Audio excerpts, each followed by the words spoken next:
And then I'm going to come back to the jugular question around that. Very simple. You have to have some form of restriction, but you should pick the form of restriction that feels least restrictive to you as an individual. And this is where people get really crossed up. And I'll give you an example. People will find that form of restriction that felt really unrestrictive to them. And you hear it all the time. So I tried intermittent fasting. It felt like I wasn't even dieting. I lost 50 pounds and it wasn't even hard. Then they will assume that this is the right approach for everyone because it was the right approach for them. And we tend to retroactively then try to justify why physiologically that also is the best approach. And this is why you hear people make kind of crazy claims about whether it's low carb or intermittent fasting or any one of these diets, which are all excellent tools.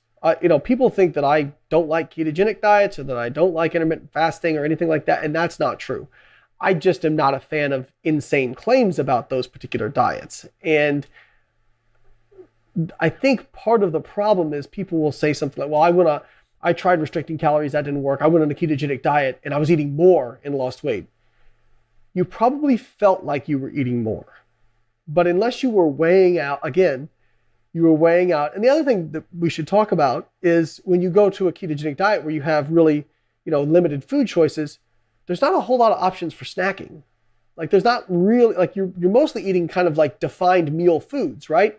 Intermittent fasting, you're not really snacking, right? You're having defined meals. By the way, that is a very, very, very vigorously present characteristic of people who lose weight and keep it off is they don't really snack.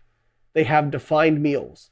And I realize I'm going on a tangent here, but there is something to be said for snacks do not appear to be as satiating, not just because of the food, but because of the mindset. Because when you snack, you tend to do it like not being mindful about it.